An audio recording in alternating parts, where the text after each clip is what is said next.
This is the piece of the night, a Cartier tank, and I stake my name on it. Genuine, every part. 20 years, my word has moved watches in this room.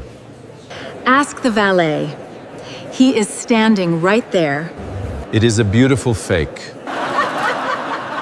Let him talk. I have paid for that opinion before, from better-dressed men. Let me hear it once for free. Which part is fake, friend? The gold? The dial? Tell the nice people. Look at the screw, the case screw at 4 o'clock. It is a modern crosshead, cadmium plated, and the bluing is wrong. Cartier finished a slotted screw by hand on this reference. Somebody was inside this watch, and they were in a hurry, and they left the wrong screw behind. A watch like this does not leave the factory with a screw from a hardware drawer. 9 seconds. Nobody in that room was laughing now. The dealer smiled and told the floor the parking staff had opinions on everything, but his thumb moved across the case back once, feeling for the screw before he could stop himself. I used to build these for a living.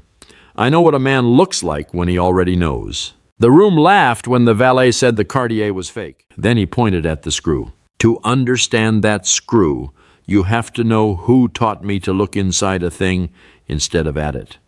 And you have to know that the man holding that watch up to the light had been that woman's trusted eyes for 20 years, which is the only reason a fake could sit on the velvet and a whole room could laugh at the one man who saw it. My name is Russ Whitfield. I park cars at a country club in Greenwich, Connecticut, the kind of place where a man will hand you the keys to something worth more than your house and not remember your face on the way out. I work the drive in every weather, and I run the coat room at the galas, and I am invisible in the particular way that a uniform makes a man invisible. That is what I am now. It is not all I have ever been. Once I built watches and took them apart to see if they were telling the truth. I was a watchmaker, and then something more than a watchmaker. One of the people a collector calls when a piece is worth more than a house, and he needs to know if the inside matches the face. I learned to read a watch the way a doctor reads a body, not by the skin, but by what runs under it, the movement, the finishing, the tiny screws. A factory blues by hand, and a forger never quite gets right. A fake can be perfect on the dial. It is almost never perfect underneath, because underneath is where nobody looks. And a man who is cutting corners cuts them where the light does not reach. I was good at it. Good enough that when a famous vintage piece came up for sale and I called it a marriage, a genuine case wrapped around a movement that was never born in it, the men who stood to make a fortune decided the problem was me. They did not argue the movement, they argued the man.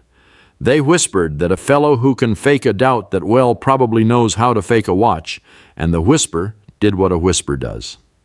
By the time it was over, my name meant trouble in every showroom on the coast, and the piece sold anyway, and I have not opened a case back for money since. I came to the drive after Ellen died. It was fast, a diagnosis in the winter and a funeral before the spring, and it left me with a boy and a silence I did not know how to fill. A row of headlights and a ring of keys are good for a man who wants his hands busy and his name forgotten. Nobody asked the valet about his past. That suited me. For a while it suited me fine. My boy is Cole. High is 8, and he is the reason I clock in at 4 in the afternoon without complaining. Cole takes things apart. That is the plainest way to say it.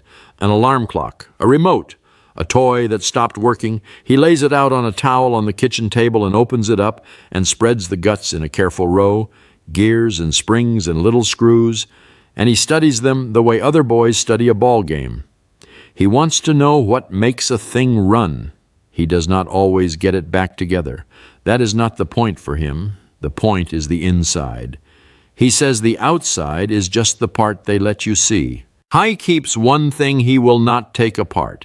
It is his mother's watch, a plain steel piece Ellen wore every day, and it stopped the month she died, and none of us has had the heart to fix it. Cole keeps it in a small box, and some nights he takes it out and holds it to his ear, even though it does not tick, because when he was small and could not sleep, Ellen would lay her wrist against his ear and let the ticking walk him down into a dream. He listens to a silence now and remembers a sound. I have watched him do it through the doorway and had to go stand on the porch until my face was my own again. In the drawer of my kitchen table there is a pocket watch. Steel case worn smooth at the edges, a white enamel dial with a hairline crack near the 6, and inside a movement so clean it could shame a surgeon. It belonged to Silas Ward, the man who taught me the trade. Silas could open a watch and tell you not just whether it was honest, but who had been inside it last, and whether they had loved it or only used it. And he taught me how, and when he died, he left me the pocket watch and a shelf of casebooks that a horological society keeps in its library now. I wind it once a week. I do not carry it. I keep it because a man should hold on to one thing that ticks the way it did before the world decided what he was worth. Silas hired me when I was 22 and thought a watch was a machine. He kept me at the bench a month before he trusted me with anything alive. Then, one afternoon, he set 2 watches in front of me, same model, same year, and asked which was real. I turned them over, studied the dials, the hands, the printing, and I could not choose, and I told him so, and I was a little proud of how careful I had been. He shook his head and slid a screwdriver across the bench. "You are looking at the face," he said. "The face is where they spend the money to fool you. Open them." I opened them. One movement was a quiet, even field of hand-finished steel. The other was rough where the light did not fall, a bridge left gray, a screw head chewed by a wrong tool. "There," Silas said. "A watch tells the truth from the inside out. So does everything else worth knowing. Learn to open a thing before you believe it." He made me write that at the front of my first casebook. It took me 20 years to understand he was not only talking about watches, he was talking about people. He was talking, though I did not know it then, about me. Here is a thing about being invisible that the people who made me invisible never understood. I have worked that drive and that coat room for years. I have watched the same collectors carry the same watches in and out 100 times, and when you carry a man's coat, you get very close to his wrist, and I never stopped looking, because a trained eye does not switch off just because the world stops paying it. The members saw the gala. I saw the wrists. When you are the man nobody notices, you notice everything, and it turned out that was the whole secret of this story, too. The collection at the center of it belonged to a woman named Frances Aldridge. She was 68, and she was not like the others. She had built a chain of hardware and supply stores out of one dusty shop her own father had lost, and she had done it in a business that did not welcome her. And she wore it lightly the way people do when they have nothing left to prove. She collected watches. Not to show off, she told the club director one evening while I held her coat, but because a good watch was the first beautiful thing she had ever been able to buy with money she made herself, and she had never gotten over the wonder of it. Her Cartier tank was the first. She had bought it in 1981, the year the second store turned a profit, and she had worn it to every hard meeting since like a talisman. Now she was selling the whole collection, not for herself. Frances was putting the money into a foundation to teach trades to kids who had nothing, welding and plumbing and machine work, the skills that had saved her father too late and saved her in time. She said it plainly, without performance, and I believed every word, because I have learned to hear the difference between a person saying a thing and a person meaning it, and Frances meant it all the way down. The man handling the sale for her was the dealer from the Velvet, and his name was Miles Thorne. He was a watch dealer and a consultant, and for 20 years his word had been the standard in that world. If Thorne authenticated a piece, buyers paid a fortune. If Thorne frowned at one, it died on the table. He had appraised Frances's collection, and he had offered to service every piece before the auction, so each would run sweet for the buyers, and she had trusted him with the lot of it, the way you trust a doctor you have had for half your life. She had handed him the watches, every one, for the weeks before the sale. I should have kept parking cars. I had a quiet, built-up like savings, and it had cost me my whole trade, and I knew exactly what happens to a man who spends it. But I had already seen the screw. The sale was 3 weeks out, And once that hammer fell, the fakes would be paid for and gone, scattered to buyers across the country, and no chain of proof would ever gather them back. 3 weeks, that was the clock, though I did not yet know how fast it ran, and 2 nights after the gala I did the thing that would nearly finish me. The Cartier sat in a locked display case in the club's trophy room, waiting for the auction, with Thorne's certificate beside it. I passed it every shift. That screw at 4 o'clock had lodged in my head like a stone in a shoe, and one night after the last car was gone, and the alarms were still an hour from setting, I used the master key I carry for the coat room. The trophy room had been a storeroom in the old days, and its display case still ran on the building's original master, a lock nobody had bothered to change when the watches moved in behind the glass.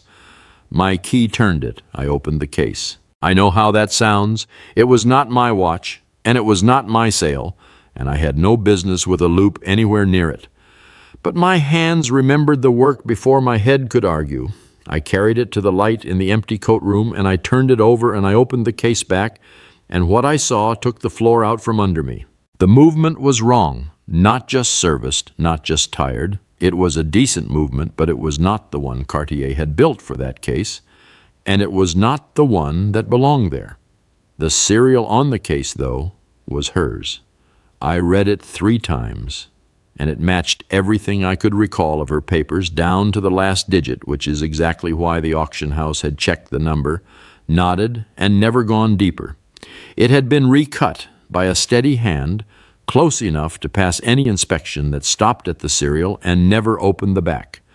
That is the whole trick of a good marriage. Get the number right on the outside and no one turns it over. But underneath that honest number sat a caliber that had no business under it. Somebody had wrapped Francis's history around a lesser movement and dressed the marriage up to sell. That was the wrong screws, brother. That was why a man in a hurry had reached for the nearest crosshead and blued nothing.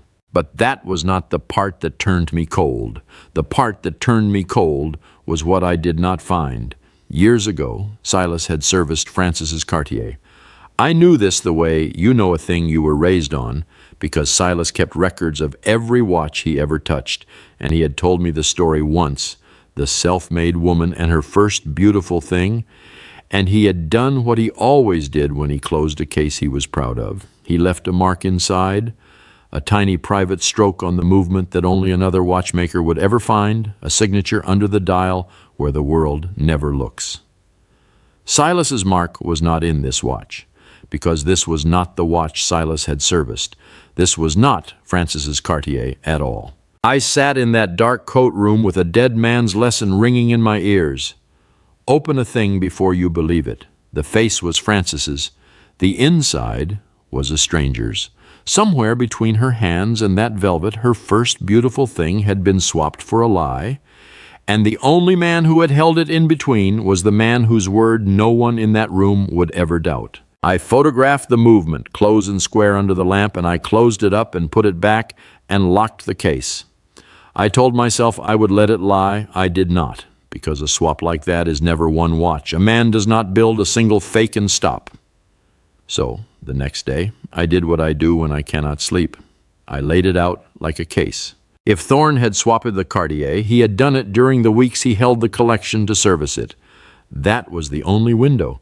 And if he had done it to the Cartier, the crown of the collection, he had almost certainly done it to the other good pieces too, taking the genuine watches out into some private channel and leaving Francis with a case full of clever marriages to sell to strangers under his certificate.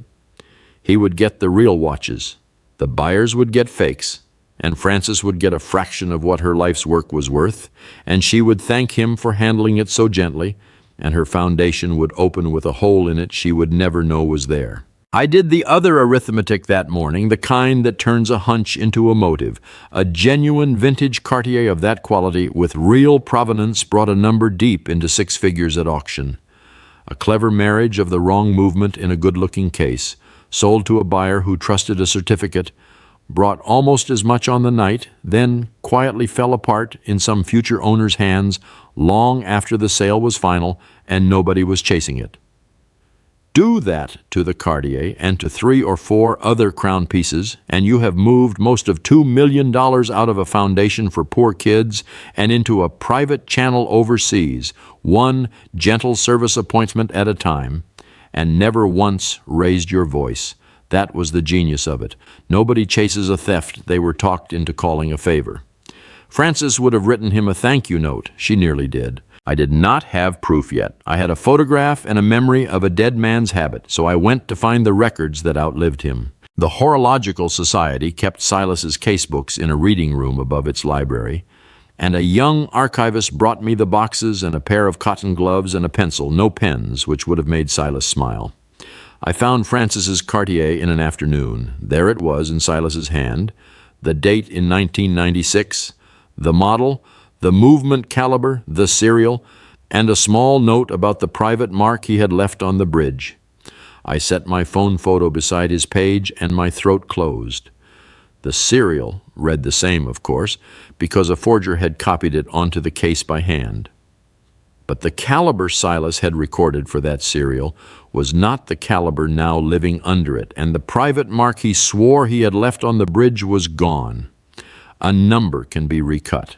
A movement cannot be argued into a different one, and a dead man's record of it cannot be recut at all. Silas had reached out of the ground and handed me the first link of a chain I could not have forged if I tried, because it was written years before any of us had a reason to lie. There was one more thing I could reach, and it lived even farther out of Thorne's hands than a dead man's casebook. Cartier keeps records. A house like that can tell you, from its own archive, the movement and the particulars that left its workshop in a given case, decades back. Frances had the purchase papers from 1981. Between her papers, the Maison's archive, and Silas's book, there were 3 separate places, none of them owned by Miles Thorne, that all agreed on what the real watch was, and all 3 disagreed with the watch on the velvet. That night I could not help myself. I took Silas's pocket watch out of the drawer and opened the back and looked at the honest field of steel he had left behind, and I wound it, and I sat with the small living weight of it in my palm while I read my notes. I had spent years hiding my own inside behind a valet's coat because the world had told me what my outside was worth. Silas would have had something to say about that.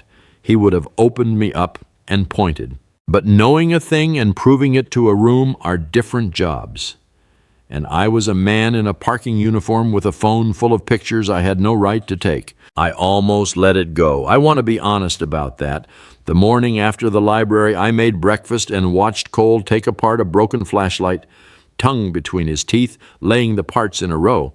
And I did the arithmetic a father does. If I pushed this, I would be the discredited watchmaker again, the man with the story nobody wanted, and this time I would be dragging Frances and my boy in with me.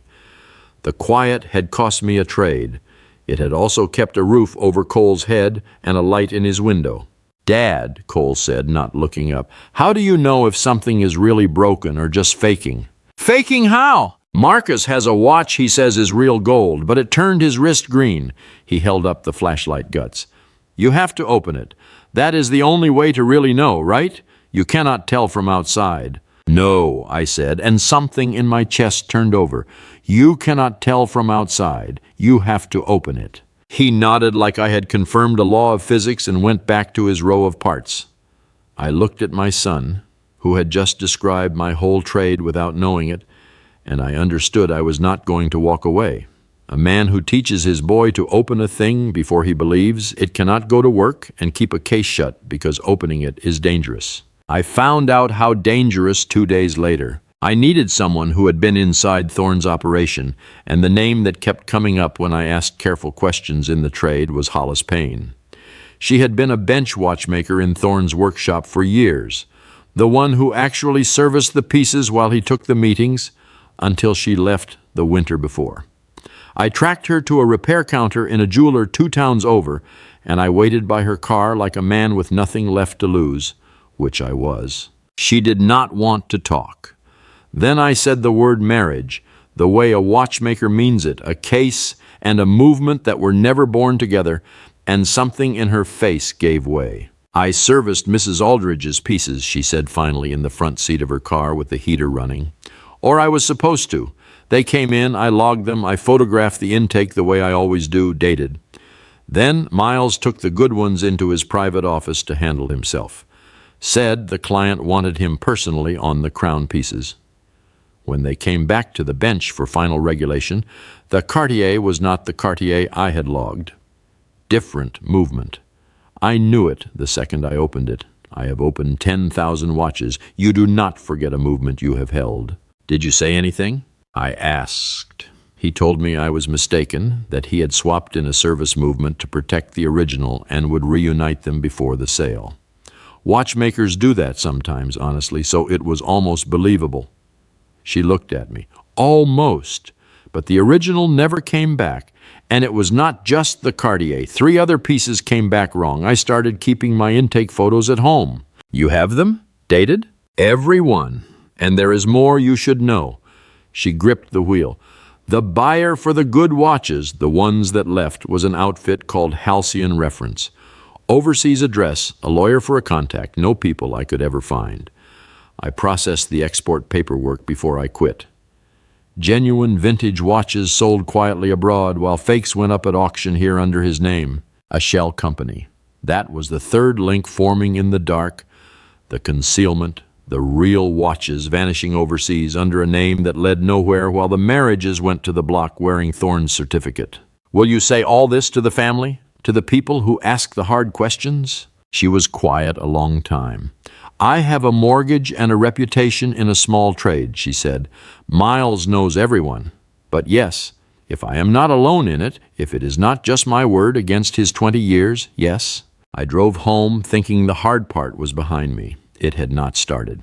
2 mornings later, the archivist called. Someone had filed a request to seal part of the Ward collection, citing a family privacy claim, and until the society sorted it out, Silas's casebooks were off limits. My first link, the one written by a dead man beyond anyone's reach, had just been reached for. I had photographs, but a photograph is not the record, and any lawyer worth his fee can turn a phone picture into the fantasy of a bitter man. I felt the ground tilt. Then Hollis called, her voice tight. A man from Thorne's circle had come by her counter, friendly, just catching up, and had mentioned how small the trade was and how references followed a person, and how a shame it would be if a good watchmaker got a name for airing grievances. He had not threatened her. He had not needed to. I logged those watches with my own hands, she said. If I say so and it goes nowhere, I am the disgruntled one, and Miles is still Miles. You will not be alone, I told her. Your photos are dated. The company is real on paper. Your word does not have to carry it. It only has to stand next to everything else.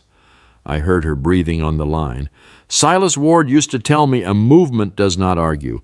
It just runs true or it does not, and if you lay enough true things side by side, nobody has to shout. They only have to look. That is easy to say from where you sit. I am standing on a parking drive with no trade and a boy who lost his mother, I said.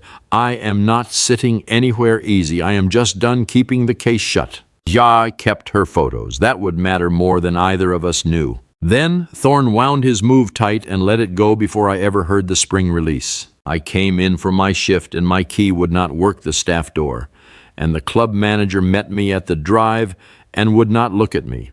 Mr. Thorne, he said, had raised a security concern. There was footage of me opening the trophy case after hours and removing the Cartier, handling it, photographing it. A former watchmaker, Thorne had reminded them gently, one who left the trade under a cloud for seeing fakes that were not there, now caught alone with a locked lot he was strangely eager to call false. It looked, Thorne had said sadly, like a man building a grievance into a story. And who knew? Maybe worse.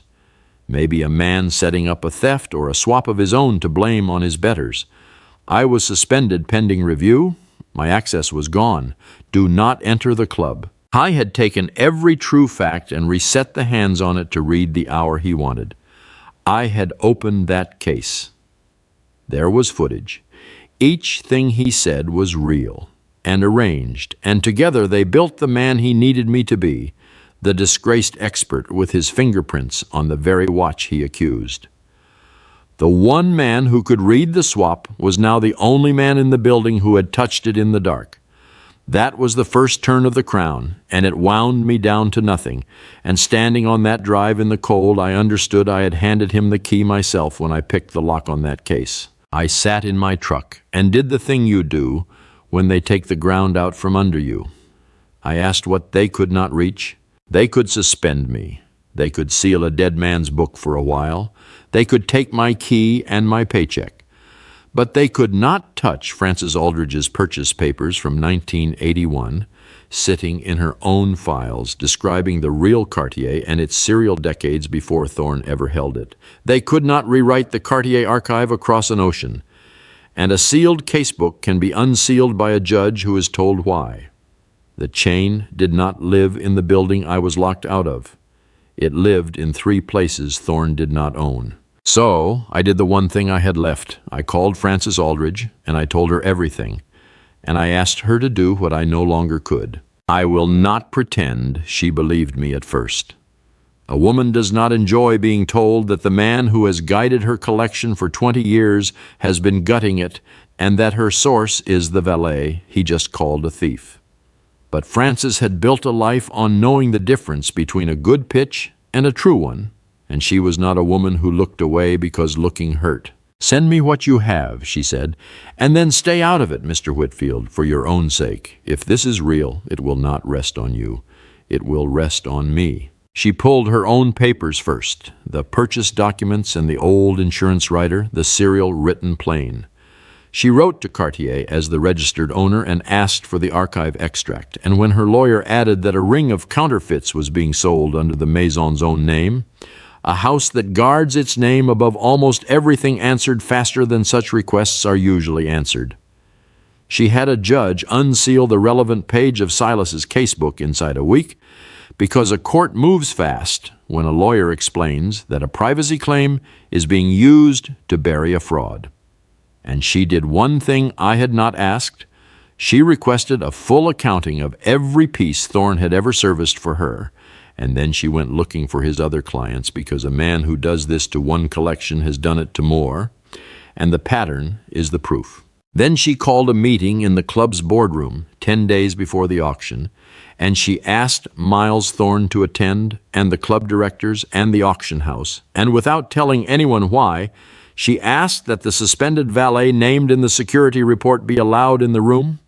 I stood at the back by the door, where I belonged, and I watched a woman who had built everything she owned with her own hands pick up a folder and go to work. Thorne was smooth. He was sorry it had come to this. He spoke about a generous woman under strain and a discredited former watchmaker feeding her fears, and he never raised his voice, and it was a performance 20 years in the making, and I watched 2 of the 3 directors begin to nod. Then he opened his second case, and it was the one I had dreaded. "Consider who is standing in this room," Thorne said, turning to me at last with something like pity. "The one person who physically opened that watch. On camera.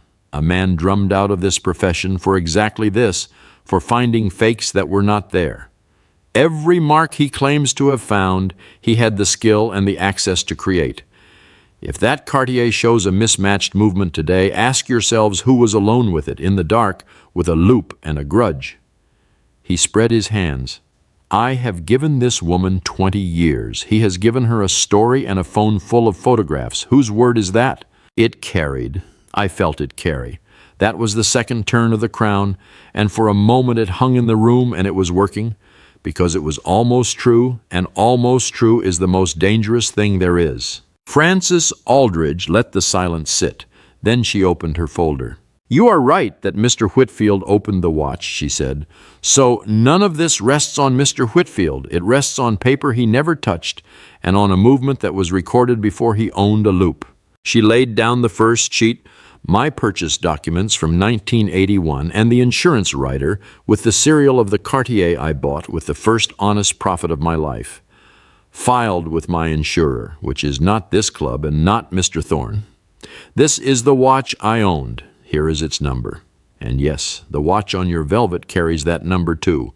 It carries it because someone recut it there by hand, which is the one part of this you did too well. She laid down the second because a serial is only a number and a number can be copied. What cannot be copied is what Cartier's own archive says left their workshop under that number, sent to me as the registered owner. The Maison recorded the movement that lived in this case. And Silas Ward, who serviced my watch in 1996, recorded the same movement and left, as was his habit, a private mark on the bridge. The watch on your velvet matches my serial and nothing else. The movement is a stranger. The mark is gone. 3 records from 3 places you do not control, and everyone describes an inside that is no longer in that case. She laid down the third, and her voice did not shake, which is how I knew she had practiced it until it could not. The bench log and dated intake photographs of the watchmaker who received my collection in your shop, showing the Cartier that came in was not the Cartier that went out. And halcyon reference, the buyer you found for the pieces that quietly left the country, a company with a lawyer for an address and not one living person behind it. A company, I am told, that has bought quietly from 3 other collections you serviced and sold watches very like mine abroad as genuine. She looked up at him. You took the real watches out during the weeks I trusted you to care for them. You sent the true ones overseas where I could not follow, and you dressed strangers in my history to sell to strangers here. The only place all of that meets is you. For 9 ticks of the clock on the wall, nobody spoke, and this time it was Thorne's own time running out. I tried. Men like him always try right to the end, because the voice is the last thing to go. He said a service movement was a common courtesy, and the photos were misdated and the company was routine, and the valet had poisoned a vulnerable woman. But the directors were not looking at him anymore. They were looking at 3 sets of records no grudge could have written, and a bench log from a watchmaker who had never met me, and a shell company with 3 other names attached to it. The auction house did what auction houses do when the exposure turns real. It pulled the lots. It called its lawyers. And Francis's lawyer, quietly, over the following weeks, walked the whole thing to the people whose job it is to ask a man like Miles Thorne where the watches went. I thought that was the end of it. I should have known a cornered man does not go quietly. He goes for the softest thing in reach. Cole came home from school 3 days later without his mother's watch. I was trying not to cry about it, which is worse than crying. The way a boy squares his jaw and tells you it is fine. It must have fallen out of his bag. He will find it. He said his backpack had spilled on the sidewalk after school, and a man had crouched down and helped him gather everything up. A nice man, tall. He did not know him. That watch was the last of his mother's ticking, even stopped. I told him we would look everywhere, and we did, and it was not anywhere, and I lay awake that night with a bad feeling I could not name. And a tall stranger, crouching over my sons, spilled things behind my eyes every time I closed them. The next evening, it was waiting on my porch, a padded envelope with no stamp, left by hand. I knew before I opened it. I picked it up, and it was ticking. And Ellen's watch had not ticked in 2 years, and a stopped watch that suddenly runs is not a gift. I held it to my ear through the paper, the way I have listened to 1,000 watches, and the rate was wrong. Too fast and too even, a cheap heart beating in a place it did not belong. I heard the lie before I ever saw it. Only then did I tear the envelope open. Ellen's watch, whole, and running on somebody else's insides. When I opened the back in the kitchen light, the movement was not hers. A cheap runner dropped into her case, and someone had gutted the one thing my son had left of his mother and left the shell ticking so it would fool a child. Tucked beside it, a note. I fixed your boy's watch. A shame the inside is not what it used to be.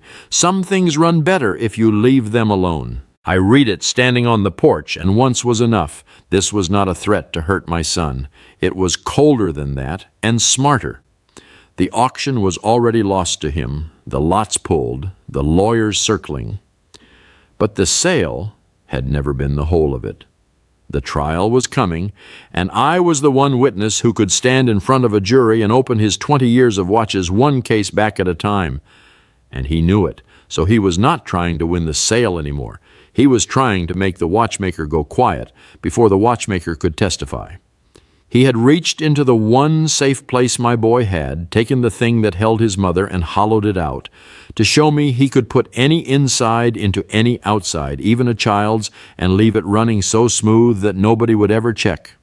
Walk away, the note said without saying it, or everything you love gets emptied and set ticking, and no one will hear the difference but you. For one long minute, I wanted to do something with my hands that would have cost me everything. Then I looked through the screen at Cole asleep on the couch, and I did the other thing, the harder thing, the thing Silas would have done. I did not go near Miles Thorne. I photographed the note and the swapped movement under a raking light, and I bagged the envelope, and I carried all of it to Francis's lawyer and to the investigators, who by then were already deep in Thorne's books. A gutted watch, hand-delivered to frighten a witness, does not weaken a case. It signs it. It was the one crime he could not hang on me, because I was locked out of the club and standing in my own kitchen the night it was made, and this time he had left his own hands all over the inside. So I did the thing he never expected from a man he thought he had erased. I stayed quiet, and I let the movement testify. Then I went inside and did the thing that mattered more. I did not tell Cole about the note. He did not need to carry that. I told him only that his mother's watch had turned up and that somebody had even set it running again. He grabbed it and held it to his ear, and I watched his face, and I watched it change. "It ticks wrong," he said slowly. "It is too fast, and it is too loud." He frowned and turned it over, and he looked at the back the way I have looked at 10,000 backs. "Dad, this is not the inside. Somebody put a different inside in Mom's watch." I knelt down. "You are exactly right," I said, and my voice was steady, which surprised me. "That is not her inside, and you knew it in 1 second because you know the truth is on the inside. Whoever did this thought a nice cover would fool you. It did not. It never will. We would put Ellen's own movement back later, once it was released, once it had done its work as evidence. But that night I let my 8-year-old sit with the fact that he had opened a thing and caught a lie, and I have never in my life been prouder of anything. He did the family trade without a loop. He listened, and he heard that the inside was wrong. It did not happen fast, and it did not happen loud. There was no scene where he was dragged out in front of a crowd, and I found I did not want one. Over the next months, the investigators followed the watches. Halcyon reference came apart under people whose subpoenas do not bounce, and some of the genuine pieces were recovered from a dealer overseas who had bought them believing they were clean, Francis's Cartier among them, the real one, with Silas's small mark still on the bridge where he had left it. When they finally opened the safe in Thorne's workshop, they found Ellen's little movement sealed in an envelope with my name penciled on the front. He had kept it the way a man keeps leverage, a thing to trade if the walls ever closed in, and instead it went into evidence with his own handwriting on the outside.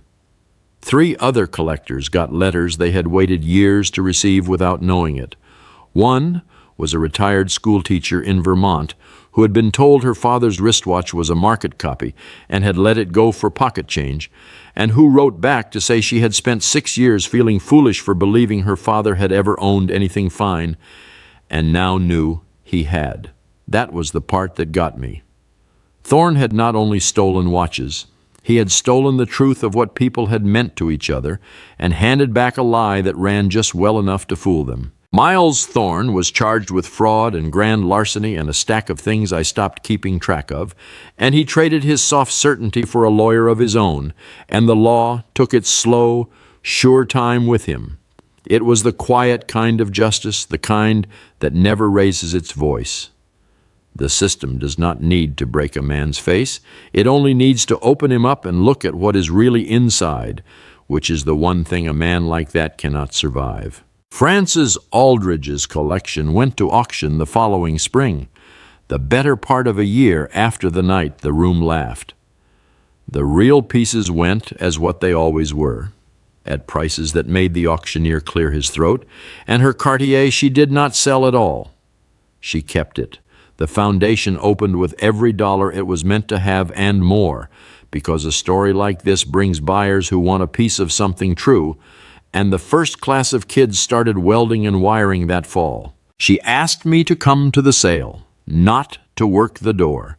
She put me in a chair up near the front, and when the last watch of the night came up, a fine old thing with a question hanging over it, she leaned over and asked me in front of the whole room to read it out loud, so everyone could hear how you tell the truth of a watch. I did, and I will tell you now the thing Silas taught me the first month, the thing I finally understood.